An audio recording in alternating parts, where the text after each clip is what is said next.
श्रीमद् कुंज विहारे नमः। श्री स्वामी हरिदास विजय तीर्थराम। अपने भगवान की लीला बड़ी विचित्र। कभी किसी पर अनायासी कृपा कर देते हैं, भले ही वह कितना ही अपात्र क्यों न प्रतीत होता हो, और किसी किसी पात्र को भी वे उसकी बड़ी कठिन परीक्षा लेते हैं, तब जाकर अपना कृपा पात्र बनाते हैं। जिस प्रकार कांटे से कांटा निकाला जाता है, उसी प्रकार किसी किसी को माया मुक्त करने के लिए वे उस पर अपनी माया का ही प्रयोग करते हैं। और आज के भक्त चरित्र के नायक श्री विप्र नारायण के साथ उन्होंने एक तीसरे प्रकार का प्रयोग किया। विप्र नारायण भगवान की वनमाला के अवतार माने जाते हैं। इनका जन्म एक पवित्र ब्राह्मण कुल में हुआ। इन्होंने भली भांति वेदाध्ययन करके अपने को समस्त वेदों के सारभूत श्री भगवान के चरणों में सर्वतोभावेन समर्पित कर देना चाहा था। ये भगवान से नित्य प्रार्थना करते, हे नाथ, मुझे आपकी कृपा के सामने इंद्र का पद भी नहीं चाहिए। शास्त्रों में मनुष्य की आयु 100 वर्ष की बताई गई है। इसमें से आधी निद्रा में बीत जाती है और आधी में से भी 15 वर्ष बालकपन की अज्ञान अवस्था में निकल जाते हैं।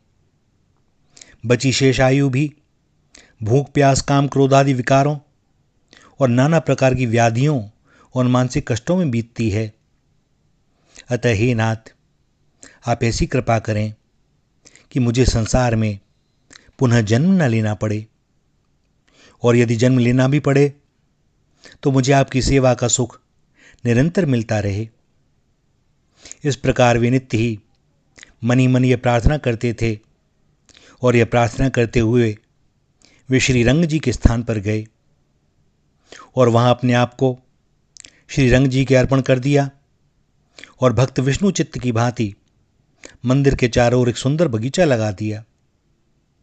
वहीं से फूल ला लाकर और उनके हार गूंथ गूंथ कर वे भगवान को अर्पण करते।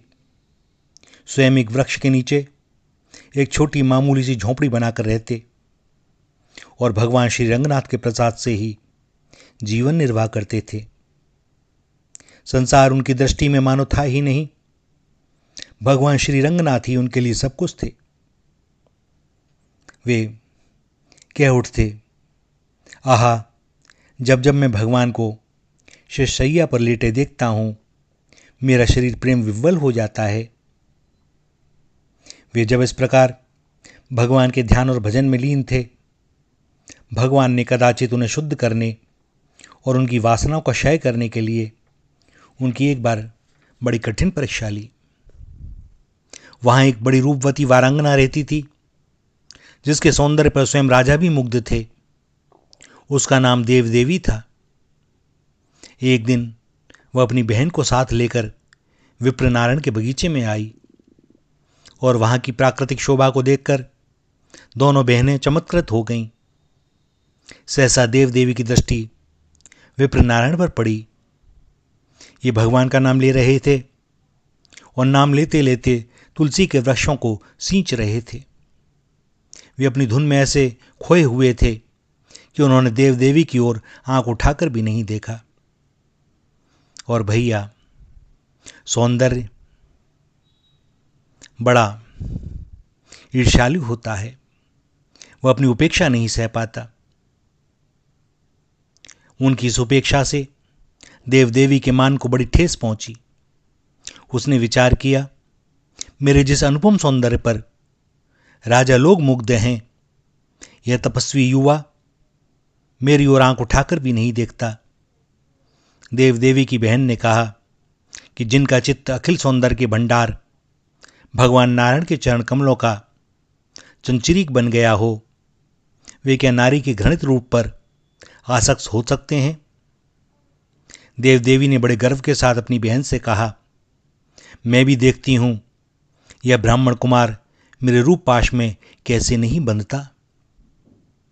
उसकी बहन ने कहा तुम्हारी आशा दुराशा है।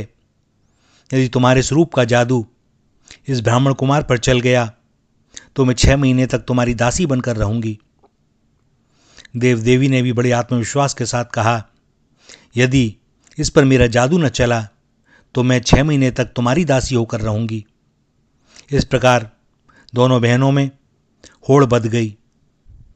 इस घटना को कई दिन हो गए। एक दिन अकस्मात विप्रनारायण ने देखा कि उनके सामने एक सन्यासिनी खड़ी है।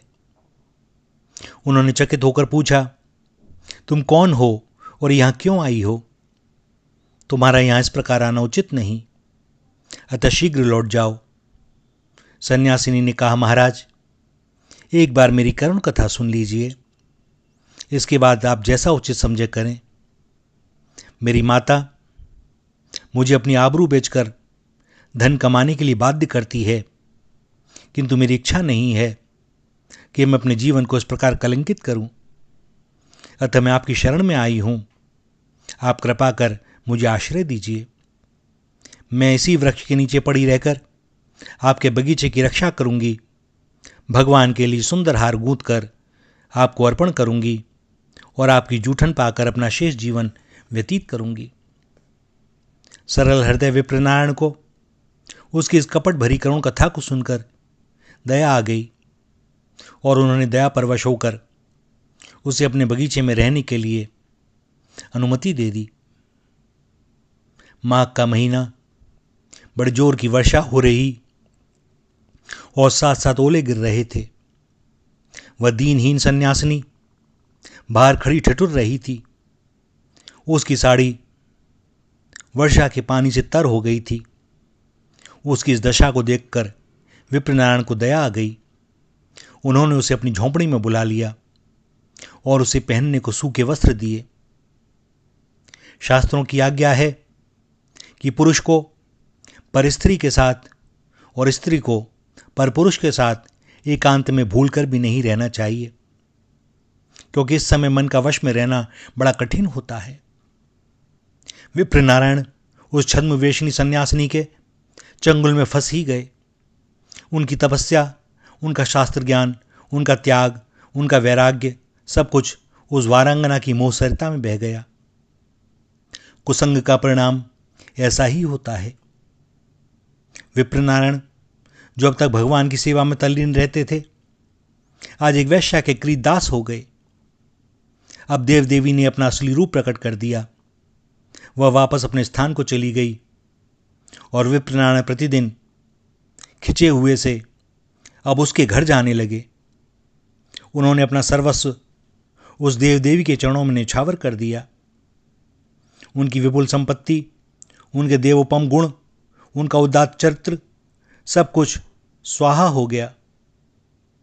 परंतु जो एक बार भगवान के श्री चरणों का आश्रय ले ले, भगवान क्या उसकी उपेक्षा कर सकते हैं? कभी नहीं, कदापि नहीं करते।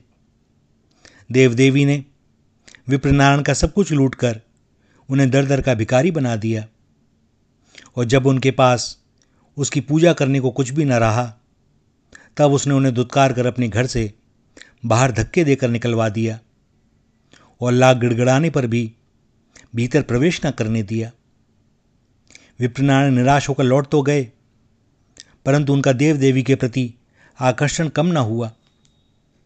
रात्रि के समय देव देवी ने देखा कि कोई बाहर खड़ा हुआ द्वार खटखटा रहा है। पूछने पर मालूम हुआ कि वह विप्रनारायण का सेवक है। उसने कहा, विप्रनारायण ने आपके लिए एक सोने का थाल भेजा है। थाल देखकर देव देवी फूली न समाई। उसने झट से थाल ले लिया और नौकर से कहा, विप्रनारायण जी को जल्दी मेरे पास भेजो, मैं उनके लिए व्याकुल हो रही हूं। इधर उसी आदमी ने विप्रनारायण को जगाकर कहा, जाओ, तुम्हें देव देवी याद कर रही है। और इस संवाद को सुनकर विप्रनारायण की निर्जीव देह में मानो प्राण वापस आ गए। वे उठे और सीधे देव देवी के यहां पहुंचे।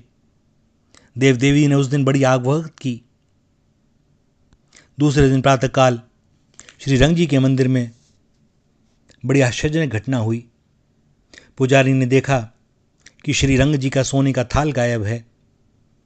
राज्य के कर्मचारियों ने जांच पड़ताल आरंभ की, चोरी का पता लगाने के लिए गुप्तचर नियुक्त हुए और अंत में वह थाल देवदेवी के यहाँ मिला। देवदेवी ने कर्मचारियों को बतलाया कि यह थाल कल रात को ही विप्रनारायण का नौकर दे गया था। विप्रनारायण से जब पूछा गया तो उसने कहा, मैं तो एक दीनहीन कंगाल हूं, मेरे पास नौकर कहां से आया, और ना ही मेरे पास इस प्रकार की मूल्यवान वस्तुएं ही हैं। थाल मंदिर में पहुंचा दिया गया। देवदेवी को चोरी का माल स्वीकार करने के लिए राज्य की ओर से दंड दिया गया और विप्रनारायण को निगलापुरी के राजा की ओर से हिरासत में रखा गया, क्योंकि श्रीरंगम का मंदिर निगलापुरी के राजा के अधीन था। राजा की विप्रनारायण के संबंध में यह धारणा थी कि बड़े अच्छे भक्त हैं, अतः उनकी बुद्धि इस संबंध में कुछ निर्णय ना कर सकी। उन्होंने विचार किया, जो विप्रनारायण श्री रंगनाथ जी की इतनी भक्ति करते हैं, क्या वो उन्हीं की वस्तु को इस प्रकार चुरा सकते हैं? और इसी उधेड़ बुन में राजा को नींद आ गई। स्वप्न में उन्हें श्री रंगनाथ जी ने दर्शन दिए और बोले, यह सब लीला मैंने अपने भक्त का उद्धार करने के लिए की है। मैंने ही उसका नौकर बनकर थाल को देवदेवी के यहाँ पहुँचाया था। मैं तो सदा ही अपने भक्तों का अनुचर रहा हूँ। विप्रनारायण बिल्कुल निर्दोष है, उन्हें वापस अपनी कुटिया में भेज दो, जिससे पुनः मेरी भक्ति और सेवा में वे प्रवृत्त हो जाएं। राजा यह स्वप्न देखकर बड़ा आश्चर्यचकित हुआ। उसका हृदय भगवान की दया का स्मरण करते हुए गदगद हो गया।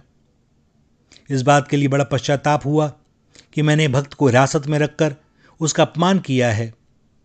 और राजा रात्रि को ही दौड़े दौड़े कारागार में गए और विप्रनारायण को मुक्त कर दिया। विप्रनारायण की आंखें खुल गईं। उनके नेत्रों से अज्ञान का पर्दा हट गया। नेत्रों में आंसू भर गए। हृदय पश्चाताप से भरा था। वे दौड़े हुए श्रीरंग जी के मंदिर में पहुंचे और भगवान के चरणों में गिरकर उनकी अनेक प्रकार से स्तुति करने लगे। बोले, प्रभो, मैं बड़ा नीच हूं, पतित हूं, पापी हूं, फिर भी आपने मेरी रक्षा की। आपने मेरे इस वज्र हृदय को भी पिघला दिया। मैंने अब तक अपना जीवन व्यर्थ ही खोया। मेरा हृदय बड़ा कलुषित है।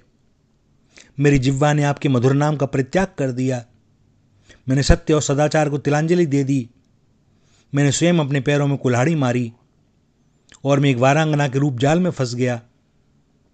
मैं अब इसलिए जीवन धारण करता हूं जिससे आपकी सेवा कर सकूं। मैं जानता हूं कि आप अपने सेवकों का त्याग कदापि नहीं करते। मैं सब लोगों की दृष्टि में गिर गया हूं। मेरे पास अब कोई साधन संपत्ति नहीं है और अब इस संसार में आपके सिवा मेरा कोई है भी नहीं। हे पुरुषोत्तम, अब मैंने आपके चरणों को दृढ़तापूर्वक पकड़ लिया है। आप ही मेरे माता पिता हैं। आपके सिवा मेरा कोई रक्षक नहीं। हे जीवन धन, अब मुझे आपकी कृपा के सिवा और किसी का भरोसा नहीं। और इस समय से ही विप्रनारायण का जीवन पुनः पलट गया। वे दृढ़ वैराग्य के साथ भगवान की भक्ति में लग गए। उन्होंने अपना नाम भक्त पद रेणु रखा और बड़ी श्रद्धा के साथ वे भक्तों की सेवा करने लगे। क्योंकि विप्रनारायण का अब दूसरा जन्म हुआ था तो नाम भी नया, भक्त पद रेणु, भक्तों के चरण रज। इनकी वाणी निरंतर भगवान के नाम और गुणों का कीर्तन करने लगी। उधर देवदेवी को भी अपने पापमय जीवन से घृणा हो गई। उसने अपनी सारी संपत्ति मंदिर को भेंट कर दी और वह स्वयं सब कुछ त्याग कर श्री रंग जी की सेवा करने लगी। इस प्रकार भक्त पद रेणु और उनकी प्रेयसी देवदेवी दोनों ही भगवान के परम भक्त हो गए। भैया, भगवान के हर विधान में मंगल होता है। बहुत से लोगों के मन में नाना प्रकार के प्रश्न उठते हैं जब उनकी मनचाही नहीं होती। भैया, इसका अर्थ ही है कि हमारी भक्ति में भी बड़ा भारी दोष है। हमारी मनचाही हो यह आवश्यक नहीं है। भगवान की सृष्टि है, उनके अपने नियम हैं, उनके मंगल विधान हैं। उनके द्वारा कभी किसी का मंगल होता नहीं। वे मंगल भवन अमंगलहारी हैं। वे कल्याण ही करते हैं। कैसी भी परिस्थिति क्यों ना हो, कितनी भी प्रतिकूल क्यों ना हो, उसके भीतर भी वे हमारा कल्याण ही करते हैं। कल्याण ही छिपा होता है। हमारी दृष्टि ऐसी सीमित है कि हम देख नहीं पाते और हम उन पर आरोप भी लगाते रहते हैं कि हे नाथ, मुझे ये दिन क्यों देखने पड़ रहे हैं, मैंने तो ऐसा नहीं किया। भैया, अंदर कोई रोग पनप रहा हो तो जो वैद्य होता है वह पहले से ही उसकी रोकथाम के लिए प्रयत्न करने चालू कर देता है। वह समझाता है कि इस चीज़ का परहेज करो, बचे रहोगे। उसका अपना कोई स्वार्थ नहीं है, केवल कल्याण की भावना है। भगवान भी इसीलिए जो करते हैं हमारे कल्याण के लिए करते हैं। सो जैसी उनकी इच्छा हो सो हम करते चलें। बस इतना ही तो करना है। जैसे वे कर्ता होकर भी अकर्ता हैं, ऐसे ही उनके भक्त भी कर्ता दिखाई देते हैं, किंतु वास्तव में होते अकर्ता ही हैं। वे तो यंत्र हैं। उन्होंने अपने आप को भगवान के समर्पित कर दिया है। मैं राजी तेरी रजा में। श्री राधा, श्री राधा, श्री राधा।